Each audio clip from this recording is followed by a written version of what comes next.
Hi mga Kainral! So ngayon sa video na to is pupunta tayo ng Lake Cebu via Tiboli Road, no? To Surala. So makikita ninyo, nandito tayo nagsimula sa Jensan Airport. Yan, kasi malapit na lang dito yung San Jose, yung shortcut road pa Tiboli. Yan, so time check natin is 10:45, no? Tingnan natin kung anong oras tayo makakarating sa Lake Cebu.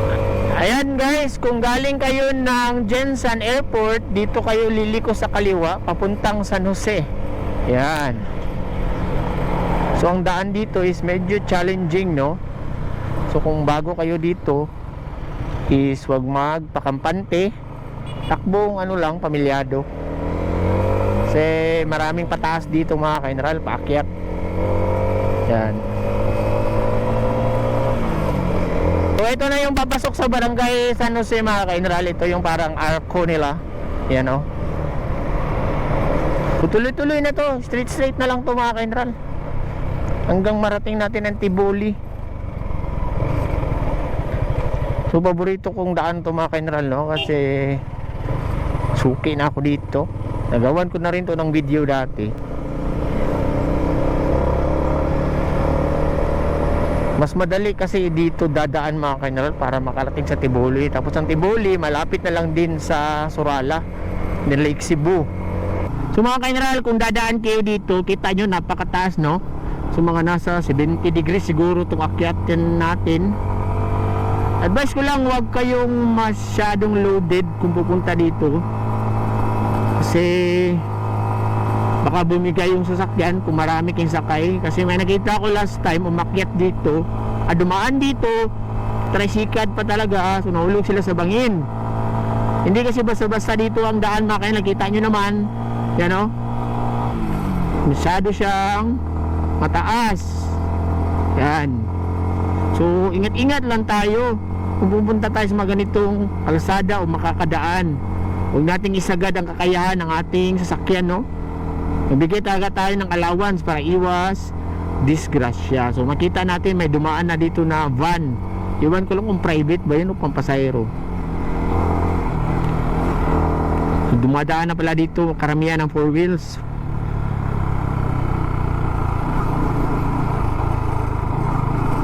So ito na yung ano, paakyat.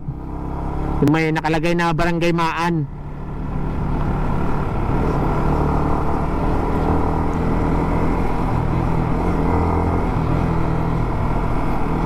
Yan, ito yung tulay. So almost, yan o, kita nyo, ano na siya, sementado. May konting mga buhangin na lang, pero dahil siguro yan sa ulan, nababa yung buhangin. Yan. So ganda talaga dito mga Kainral. Close to nature, kumbaga. Oh.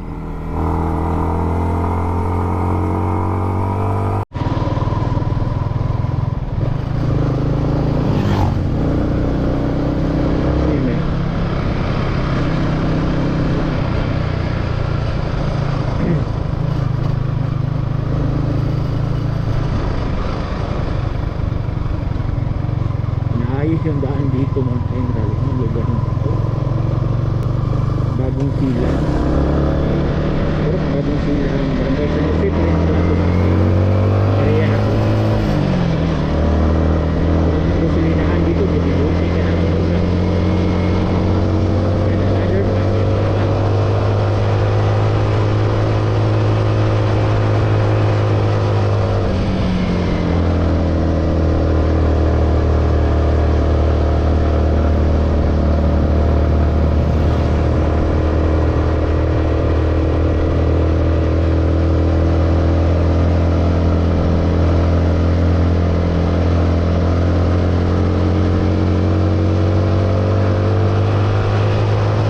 So ito mga Kainral, another paakyat na naman, no?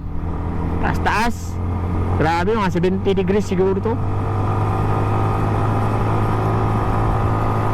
Yan. So malapit na tayo, parang Tiboli na siguro to mga Kainral.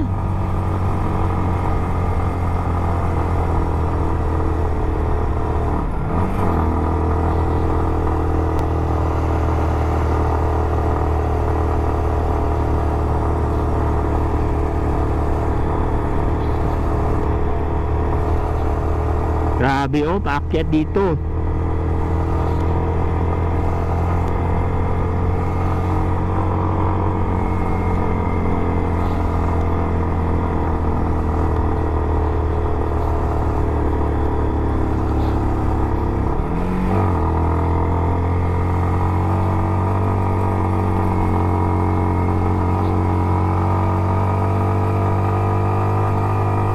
Dapat talaga kondisyon yung sasakyan nyo dito.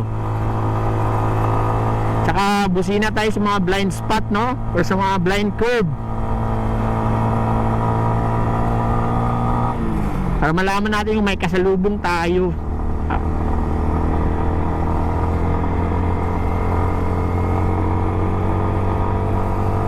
Yan o, wala sa Google Map yung daan natin. Hindi pa siya available.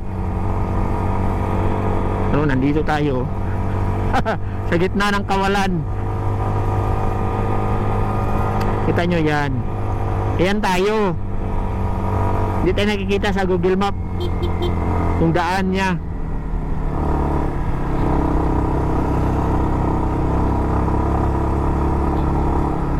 Kling. Kling na pala tumakanal. May nakalagay na Kling doon. Kapihan sa Kling.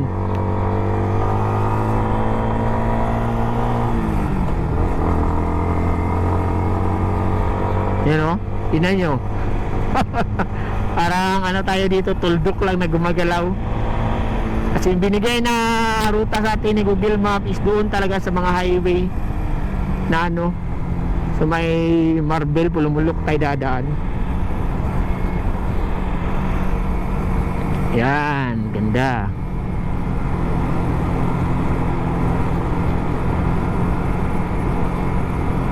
Ito pababa naman, tapos paakyat naman sunod nito.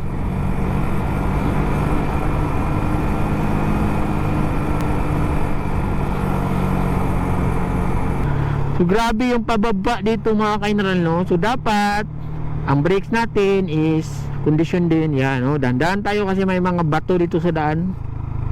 Oh, malalaki balab ito. Na pwede natin itong ikadisgrasya kung hindi natin mababantayan. So bababa pa rin siya mga kaineral. Oh, nasa gitna na ng ano, kalsada yung bato. Yan, hanggang doon mga kaineral. Oh,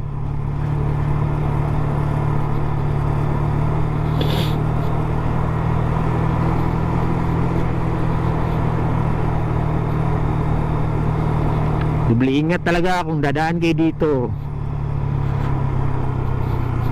lalo na sa panahon ngayon na maulan. So ito yung nangyayari, yung mga buhangin, mga bato na dadala ng tubig dito sa kalsada.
Ito na yung lugar mga kinal na mayroong naliligo. You know, may mga tent na pala dito.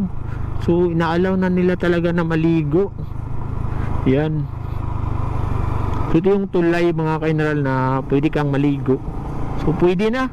May bayad na siguro yan kasi dati is walang tao dyan na nagbabantay. So makikita natin meron na siyang mga ano, cottage no. So pwede na palang maligo doon. Unlike before na ano lang, kanya-kanyang pwesto, walang bantay.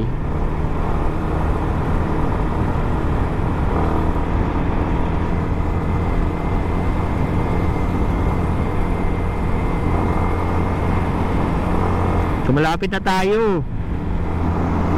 Ayan. Ito, one way only.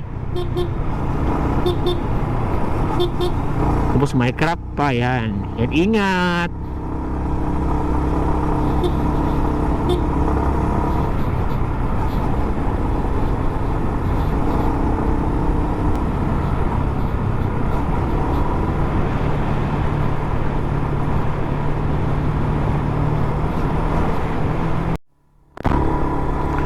Ito mga kainal, another packet na naman, oh, yun, oh, sa taas. Yan.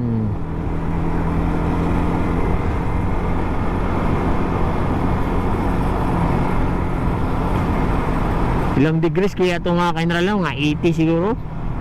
25 or 70?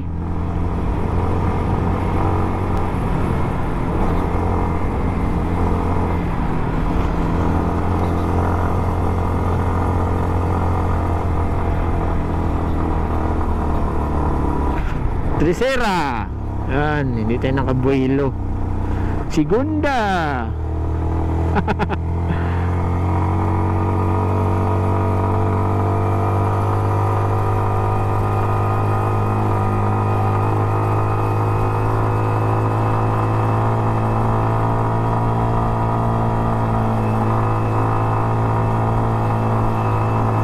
Uy, kita nyo may taxi.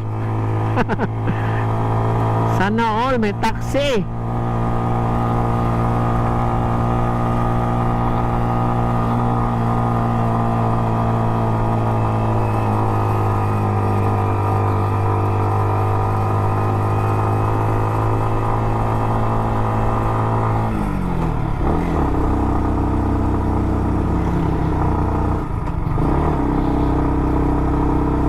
Guys, may taxi na dito. Oh. Yan, one way, oh. So, doble ingat talaga na, oh, lalo na pag may nakasalubong kayong 4 wheels.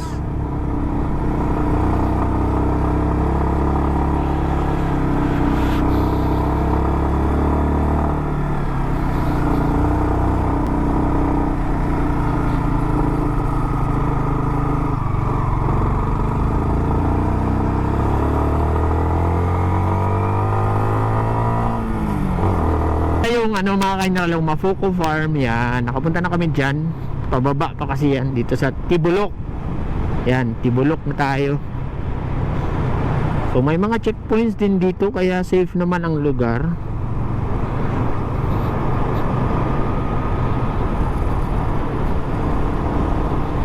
So malapit na tayo makarating sa ano, sentro ng Tiboli. Tapos magtatanong tayo doon para papuntang Surala, and then Surala to Lake Cebu. Yan, o, nakikita na tayo sa Google Map mga kainal, yung daan natin yan. Meron na siya. Kanina wala kasi yan. Doon lang tayo sa Kawalan. Oh, another packet na naman mga kainal. Oh, maganda. 10 fogs, wow.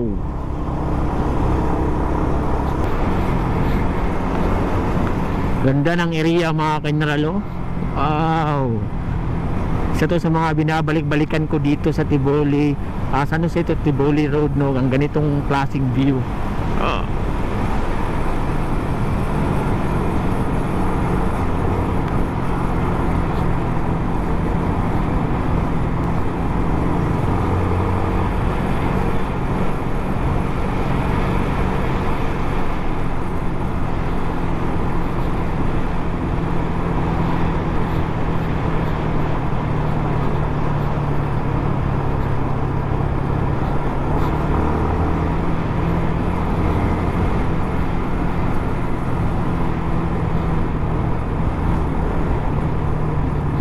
May mga bahay na dito. Yan. Unlike kanina, konti lang. Ito, meron na talaga siya.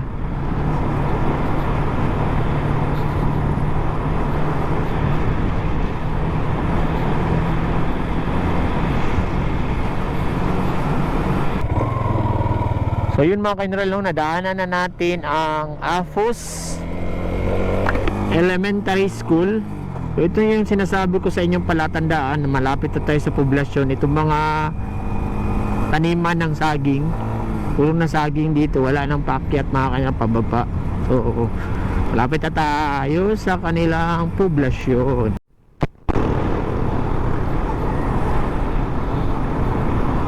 So ito guys, nandito na tayo sa kanilang sentro mismo sa poblasyon ng Tiboli. Yun, daanan na natin yung kanilang fire station. Kasi ito yung kanilang parang open field. Yan. So ito yung monument nila mga kainral. Ang Tiboli Kinoon Monument. Yan. So diretso tayo dito, sabi ni Google Map, papuntang Surala.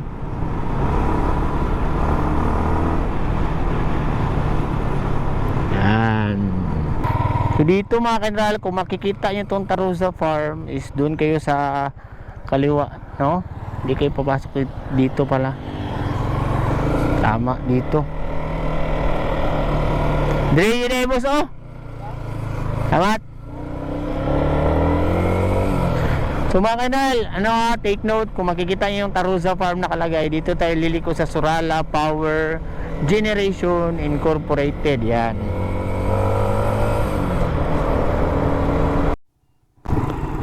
So liliko tayo dito sa may nakalagay na malaking slowdown ni Mayra Villanueva. Anong barangay na to?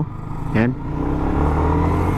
Galing tayo sa electric, sa Surala Electric Corporation, liliko tayo dito sa may Sitio Santa Rita.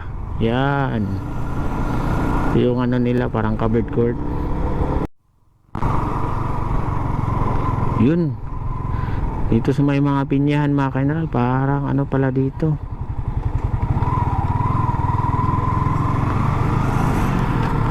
Niliko tayo sa sa may kanan. Yun. Pakanan tayo mga kainral, galing sa Santa Rita.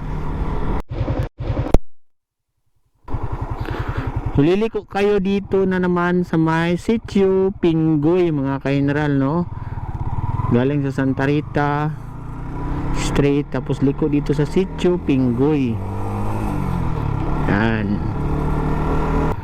So ito yung Sitio Pingoy mga kainral. So may eskwelahan dito na Kulon Gulo National High School. Yan.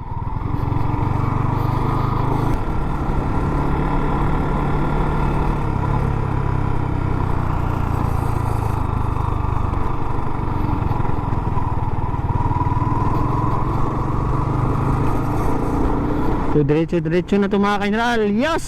Lake Cebu.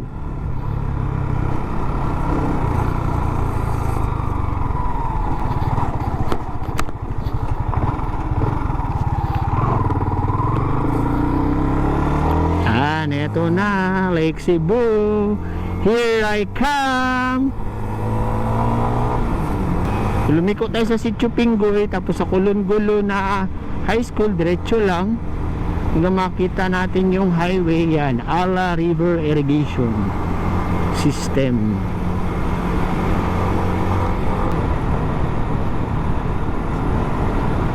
Ito na mga kainral.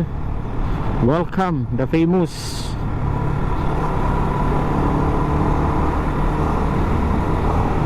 welcome to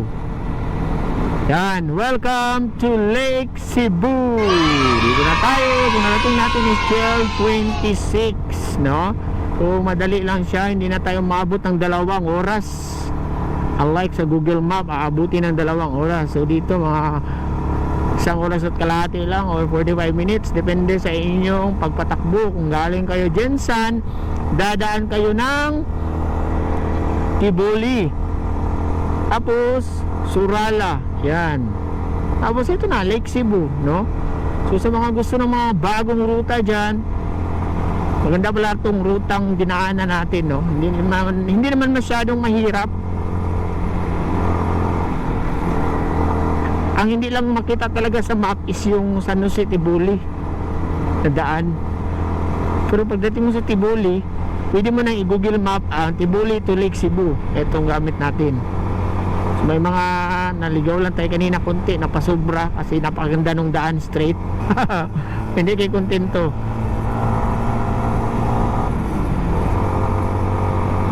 So yun lang, hanggang sa muli nating pagkikita. Thanks for watching. Kung umabot ka sa part ng video na to, is gusto kong magpasalamat sa patuloy na panonood at suporta sa ating kunting Facebook page at YouTube channel. Yan.